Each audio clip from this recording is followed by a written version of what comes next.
আসসালামু আলাইকুম বন্ধুরা, নবম রোজার ব্লগটা নিয়ে চলে আসলাম। সেহরিতে উঠেই তো রান্না করে চলে গেলাম, খাবার দাবার গরম করলাম। অ্যাকচুয়ালি গতকালকে রাতে ঘুমাই নেই, এই সারা রাত বসে একটু করে খাচ্ছিলাম। এই যে চিকেন আর তেহারি ছিল সেগুলি খেলাম। তারপরে ভোর রাতে এই দুধ ভাত খেলাম, যেটা আমি ইদানিং খাচ্ছি খুব।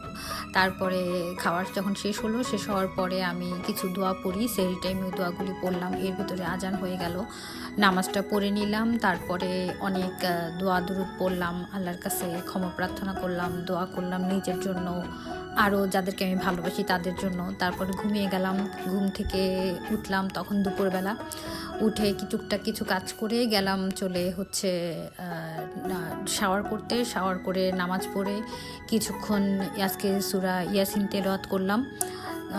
অনেক দিন ধরে আসলে তেলাওয়াত করা হচ্ছিল না, তো তাই মনটাও খারাপ লাগতেছিল, তাই কিছুক্ষণ তেলাওয়াত করলাম। এর ভিতরে বিকাল হয়ে গেল, ছাদে চলে গেলাম, গিয়ে যা জামা কাপড় ছিল ছাদে সেগুলো নিয়ে আসলাম।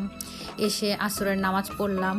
নামাজ পড়ে কিছুক্ষণ তসবিহ পড়লাম, দোয়া দুরুদ পড়লাম। এই টাইমটা তো অনেক ধরনের দোয়া দুরুদ সবাই পড়তে বলে, তো ওগুলি পড়লাম। এরপরে কিচেনে চলে গেলাম। আজকে চিকেন ফ্রাই করলাম। আজকে আর কোনো ধরনের আমাদের বাসায় ভাজাভাজি হয়নি, কারণ তেহারি ছিল, তেহারির সাথে চিকেন ফ্রাই, এটাই আর কি ইফতারে আমরা খাবো। আর ভাজাভাজি অন্য কোনো আইটেম রাখিনি। এমনিতেও তেলে ভাজা জিনিস যত কম খাওয়া যায় ততই ভালো। শুধু আজকে চিকেন ফ্রাইটাই করেছিলাম, এটা আজকে আমিই করেছিলাম। তো চিকেন ফ্রাই শেষ হলো, এর ভিতরে আজান হচ্ছিল। তো ইফতারের জন্য বসলাম, দোয়া পড়লাম, পানি খেলাম, খেজুর খেলাম। তো আজকে একটা কথা জিজ্ঞেস করি সবার কাছে, আচ্ছা, দই আর আনারস একসাথে খেলে কি কোনো ধরনের রিয়্যাক্ট হয়? কেউ দেখেছেন? আজকে আব্বু আমাকে বলতেছিল যে দই আর আনারস একসাথে না খেতে।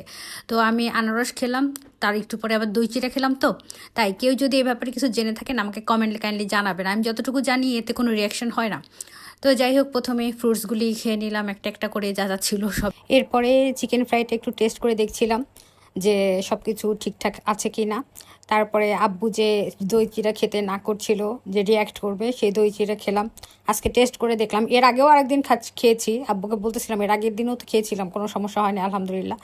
তো আজকেও আবার খেলাম, খেয়ে তো এখন পর্যন্ত আলহামদুলিল্লাহ ঠিকই আছি, কোনো সমস্যা হয়নি।